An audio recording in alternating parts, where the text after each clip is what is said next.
TET news. Group D এর পর এবার টেটে ক্যাটাগরি অনিয়ম।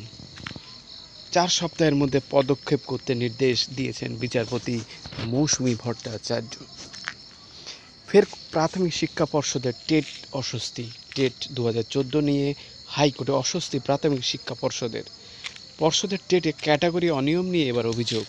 সোমবার সেন্ট্রাল স্কুল সার্ভিস কমিশনের গ্রুপ ডি নিয়োগ নিয়ে সিবিআইকে প্রাথমিক তদন্ত রিপোর্ট দিতে নির্দেশ দিয়েছেন বিচারপতি অভিষেক গঙ্গোপাধ্যায়। এসএসসির অস্বস্তি খবরের মাঝে আবার সেই প্রাথমিক শিক্ষা পর্ষদের টেট অস্বস্তির খবর। গ্রুপ ডিতে ভুয়ো নিয়োগ হয়েছে বলে মনে করছে কলকাতা হাইকোর্ট।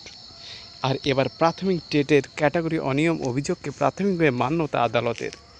টেটের সাধারণ ক্যাটাগরি সফল প্রার্থী কীভাবে সংরক্ষণ ক্যাটাগরিতে ঢুকে পড়ল, তারই কৈফিয়ত চেয়ে হাইকোর্টে মামলা করেন নিয়োগ প্রার্থী।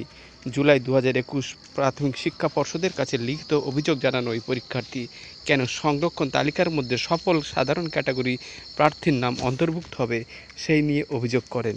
ক্যাটাগরি অনিয়ম সংশোধনে আবেদন করেও কাজ হয়নি। পরবর্তী খবরের জন্য চ্যানেলটি সাবস্ক্রাইব করে রাখতে পারেন। Thank you.